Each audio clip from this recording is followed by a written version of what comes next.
Assalamualaikum warahmatullahi wabarakatuh. Salam sejahtera bagi kita semua. Apa kabar hari ini anak-anakku? Semoga kabar kalian dalam keadaan baik dan sehat walafiat. Amin. Puji syukur kehadirat Allah Subhanahu wa taala karena berkat dan hidayahnya lah kita masih bisa melaksanakan pembelajaran dengan metode daring, yakni mata pelajaran PPKN. Mari sama-sama kita berdoa agar supaya pembelajaran hari ini bisa berjalan dengan lancar dan sukses. Amin. Dan jangan lupa kita berdoa agar supaya wabah coronavirus ini akan segera berakhir di muka bumi agar supaya kita bisa sama-sama melaksanakan pembelajaran sebagaimana biasanya, yaitu pembelajaran tatap muka. Sebelum kita masuk pada materi pembelajaran, kita mengetahui dulu yang namanya kompetensi dasar. Adapun kompetensi dasar di mana siswa diminta agar supaya mampu mengidentifikasi keberagamaan suku, ras, dan antar golongan dalam bingkai Bhinneka Tunggal Ika. Setelah kita mempelajari tentang kompetensi dasar, kita harus mengetahui yakni kompetensi indikator. Yang pertama, di mana siswa diminta mampu mendefinisikan keberagamaan suku, agama, dan kepercayaan ras dalam masyarakat Indonesia. Yang kedua, siswa mampu menganalisis keberadaan antar golongan dalam masyarakat Indonesia. Next, lanjut. Adapun tujuan pembelajaran, yang pertama, siswa dapat menunjukkan kesadaran akan adanya keberagamaan suku, agama, ras, dan antar golongan dalam bingkai Bhinneka Tunggal Ika secara adil sebagai sesama ciptaan Tuhan Yang Maha Esa.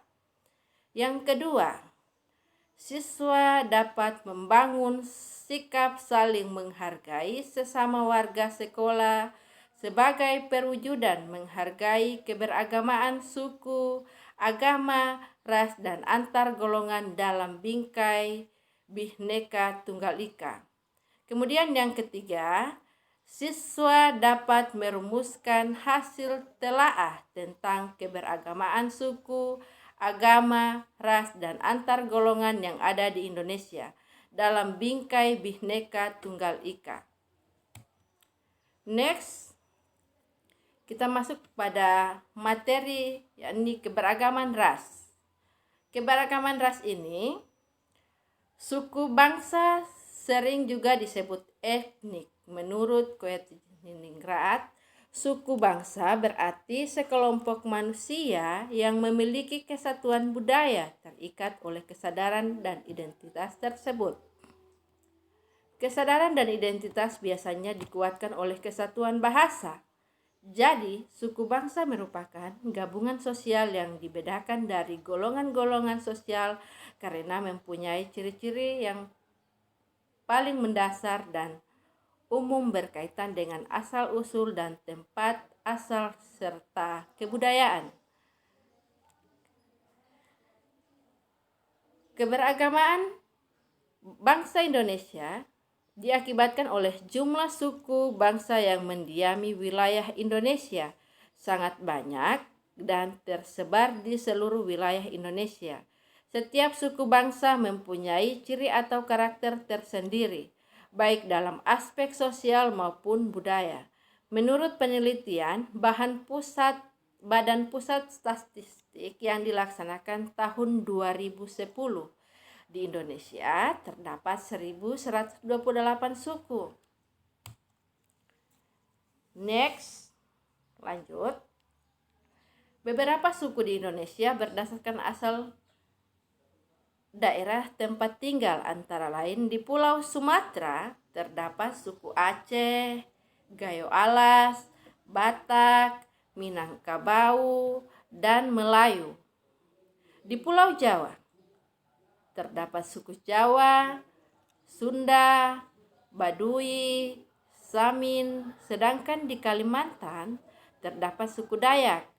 Di Sulawesi terdapat suku Bugis, Manado, Gorontalo, Makassar, dan di kawasan Maluku terdapat suku Ambon, Sangir Talaut, Ternate, kawasan Bali dan Nusa Tenggara antara lain suku Bali, Lombok, Bima, dan Timor.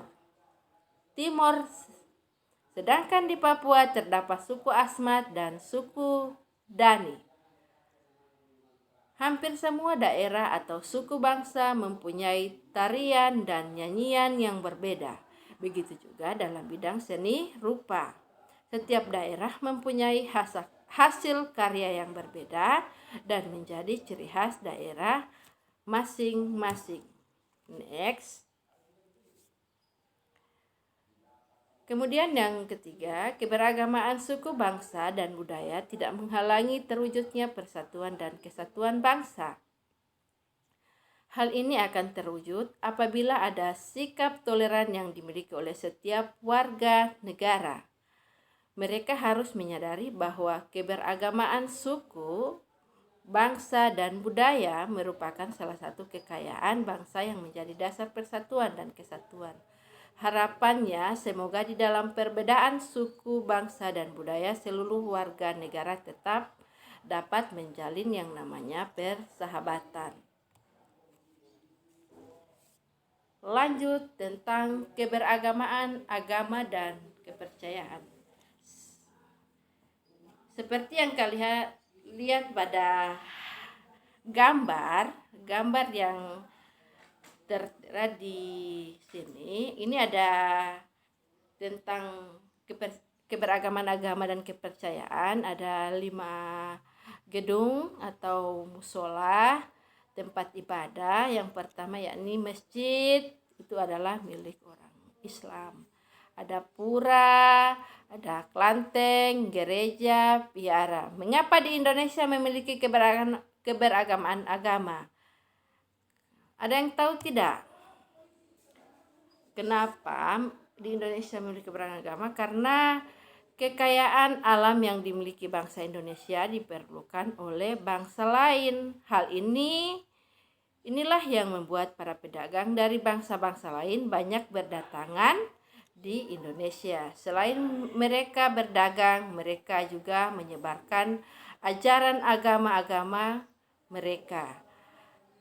Salah satunya adalah ajaran agama Hindu dan Buddha dibawa oleh bangsa India yang sudah lama berdagang di Indonesia. Ajaran agama Islam dibawa oleh pedagang Gujarat dan Parsi sekitar abad ke-13. Kedatangan bangsa Eropa membawa ajaran agama Kristen dan Katolik, sedangkan pedagang dari Cina menganut agama Konghucu.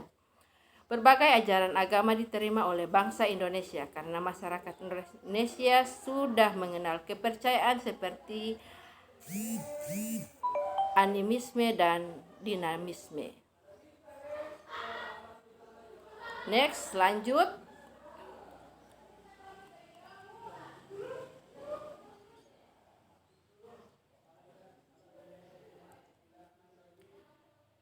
Agama mengajarkan kepada umatnya agar berbuat baik dan benar, melakukan kebaikan dan menegakkan kebenaran adalah perintah Tuhan yang wajib dilaksanakan oleh manusia. Kesadaran beragama merupakan perwujudan keyakinan manusia terhadap keberadaan Tuhan yang Maha Esa. Sebagai pelajar atau sebagai siswa, kita wajib mempunyai sikap taat dalam beragama, yaitu dengan apa? Menjalankan segala perintah ajaran agama dan menjauhi semua larangan agama yang dianutnya. Contoh di dalam agama Islam, kita harus menjauhi yang dilarang oleh Allah Subhanahu wa taala. Kita harus menjalankan perintah yang sudah diperintahkan kepada kita sebagai umat Islam. Dalam pergaulan sehari-hari, tentu kalian sering menjumpai keberagamaan agama. Adanya keberagaman agama tidak boleh menjadi penghambat dalam pergaulan. Setiap pelajar harus mengembangkan sikap toleran, hormat, dan menghormati dan bekerja sama antara pemeluk agama serta kepercayaan yang berbeda-beda sehingga terwujud kerukunan hidup. Contohnya ketika kita bertemu dengan agama Kristen atau kita lewat di gereja mereka sedang berdoa, kita tidak bisa menertawakannya atau kita mencelanya, tidak bisa. Kita harus menghargai agar supaya hidup kita tetap rukun dan damai. Yang namanya saling menghargai sesama umat agama itu adalah hidup damai ya. Kemudian selanjutnya kita masuk pada keberagamaan ras. Ras ini seperti pada dasarnya manusia itu diciptakan dalam kelompok ras yang berbeda-beda yang merupakan hak mutlak Tuhan Yang Maha Esa. Istilah ras berasal dari bahasa Inggris, race dalam Undang-Undang Nomor 40 Tahun 2008 tentang penghapusan diskriminasi ras dan etnis menyebutkan bahwa ras adalah golongan bangsa berdasarkan ciri-ciri fisik dan garis keturunan. Setiap manusia memiliki perbedaan ras dengan manusia lainnya karena adanya perbedaan ciri khas seperti warna kulit, warna dan bentuk rambut, bentuk muka, ukuran badan, bentuk badan dan bentuk dan warna mata dari fisik yang lain. Seperti kita lihat pada gambar yang berada di samping kita. Ini gambar yang ini.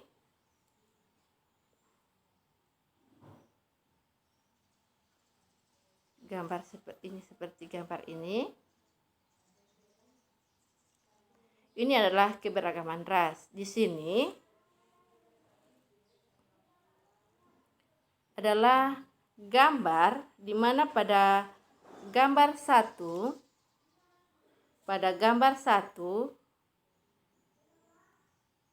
yang berasal dari ini.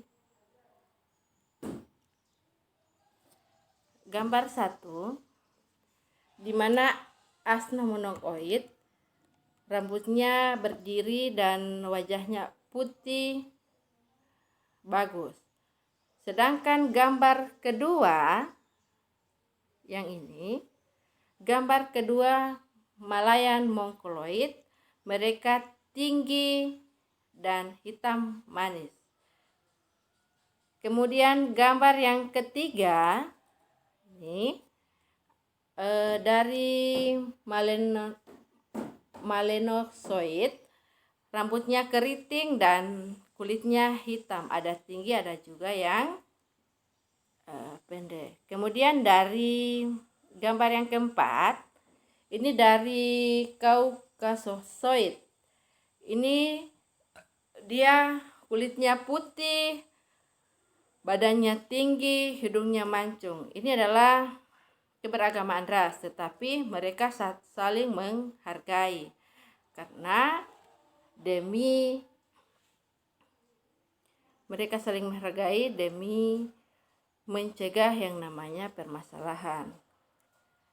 Karena demi yang namanya kesatuan negara Indonesia. Karena kita lanjut.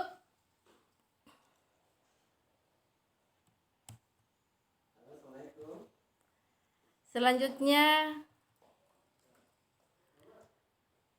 masyarakat Indonesia memiliki keberagamaan ras. Hal ini disebabkan oleh kedatangan bangsa asing ke wilayah Indonesia, sejarah penyebaran ras di dunia, serta letak dan kondisi geografis wilayah Indonesia. Beberapa ras yang ada di dalam masyarakat Indonesia antara lain ras Malayan mongkoloid yang ada di Sumatera, Jawa, Bali, Nusa Tenggara Barat. Sedangkan Kalimantan dan Sulawesi kedua adalah ras melanosoid yang mendiami daerah Papua, Maluku, dan Nusa Tenggara Timur. Ketiga adalah ras Asiatik Mongoloid sepertinya orang Tionghoa, Jepang, dan Korea. Ras ini tersebar di seluruh Indonesia. Terakhir adalah ras Kaukasoid yaitu orang India, Timur Tengah, Australia, Eropa, dan Amerika. Carilah dari berbagai sumber ras lainnya yang ada di Indonesia. Seperti gambar yang ada di bawah ini.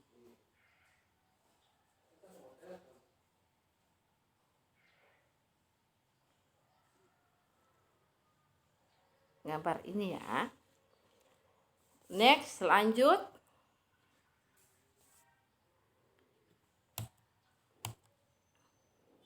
Keberagaman antar golongan.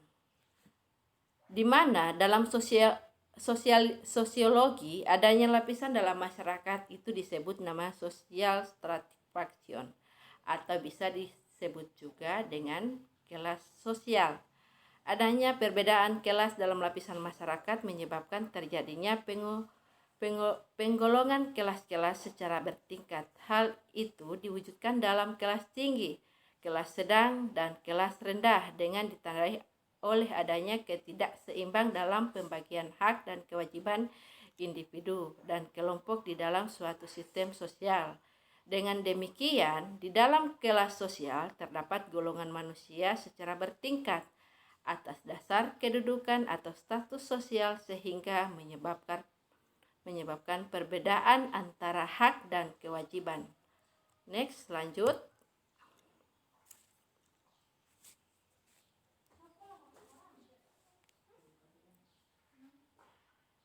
Selain dilihat dari lapisan masyarakat atau kelas sosial, keberagaman masyarakat ditandai adanya segmentasi dalam bentuk kelompok-kelompok yang memiliki kebudayaan yang berbeda satu sama lain.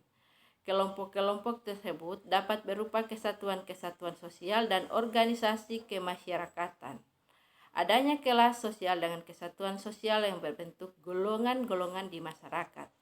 Setiap golongan terdiri dari atas 2 orang atau lebih yang mempunyai hubungan satu sama lain dengan sebuah struktur. Sebagian negara yang memiliki keberagaman adanya penggolongan dalam kehidupan masyarakat Indonesia merupakan suatu kewajaran.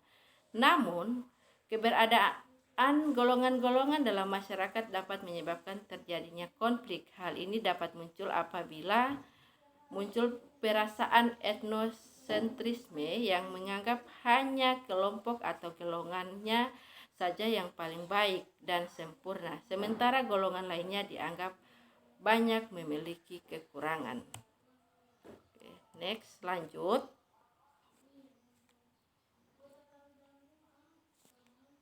Keberagaman antara golongan tidak boleh menyebabkan terjadinya perselisihan dan perpecahan di masyarakat. Adanya keberagaman antar golongan harus menjadi pendorong terwujudnya persatuan dan kesatuan bangsa dan pendorong tumbuhnya kesadaran setiap warga negara akan pentingnya pergaulan demi memperkokoh persatuan dan kesatuan bangsa. Misalnya, golongan kelas tinggi membantu golongan kelas rendah. Oleh karena itu, ciri golongan tidak ditonjolkan demi kepentingan nasional. Meskipun berbeda-beda golongan, namun seluruh warga negara hidup dalam satu ikatan yang kuat, tanah air Indonesia. Kemudian semboyan Bhinneka Tunggal Ika yang merupakan ciri bangsa Indonesia harus selalu dilestarikan dan dijadikan dasar bagi persatuan dan kesatuan bangsa kita, yakni bangsa Indonesia. Lanjut. Jadi negara Indonesia ini tidak akan merdeka ketika kita tidak bersatu dalam melawan penjajah. Jadi adik-adik, maka saya akan simpulkan materinya. Kesimpulannya, Keberagamaan dalam masyarakat Indonesia ditinjau dari sudut pandang geografis, terbentuk oleh jumlah suku bangsa yang mendiami suatu wilayah Indonesia, sangat banyak dan tersebar di mana-mana. Sebagai negara kepulauan, perbedaan antara suku yang mendiami satu pulau dengan pulau yang lain atau berada di satu kawasan yang berbeda-beda budayanya. Jadi seperti gambar yang ada di bawah ini. Ini gambar, ini adalah yang namanya perbedaan ras, antar golongan, dan suku. Setelah kalian mempelajari tentang keberagaman agama, ras, dan antar golongan, maka terakhir saya berikan tugas. Silahkan dikerjakan tugas ini dengan baik. Oke. Di sini perintah tugas, kerjakanlah tugas-tugas atau aktivitas-aktivitas di bawah ini dengan melihat buku paket siswa yang kalian sudah download di Play Store. Buku paket siswa kurikulum 2013 edisi revisi 2017. Buku paket siswa yakni di halaman 89 sampai dengan halaman 97 dengan benar. Yang pertama, aktivitas 4.2 sampai dengan tabel 4.2 di mana kalian mengerjakan tentang keberagamaan suku, bangsa, dan budaya di sekitar peserta didik. Itu pada buku paket siswa kurikulum 2013 edisi revisi 2017 pada halaman 89 sampai dengan 90. Kemudian tugas kedua, aktivitas 4.3 atau tabel 4.3 yakni tentang keberagamaan agama di sekitar peserta didik. Silakan lihat di buku paket siswa kurikulum 2013 edisi revisi 2017 pada halaman 92 sampai dengan 93. Lihat di buku paket siswa yang kalian telah download. Kemudian yang ketiga adalah aktivitas 4.4 atau tabel 4.4 tentang keberagamaan ras di sekitar peserta didik. Lihat di halaman 94 sampai dengan 95. Kemudian yang keempat, aktivitas 4.5 atau tabel 4.5, keberagamaan antar golongan di sekitar peserta didik. Halaman 97. Adik-adik, kalian mengerjakan tugas-tugas ini, kerjakanlah dengan baik dan benar. Silakan lihat di buku yang kalian sudah download di Play Store, di buku paket siswa kurikulum 2013 revisi 2017. Ketika adik-adik tidak paham atau tidak mengerti dengan tugas-tugas yang saya berikan, silakan di chat di WA-nya saya. Jadi semoga adik-adik bisa mengerjakan tugas ini dengan baik. Sekian dari saya. Wabillahi taufiq wal hidayah. Assalamualaikum warahmatullahi wabarakatuh. Dan selamat bekerja. Oke, terima kasih.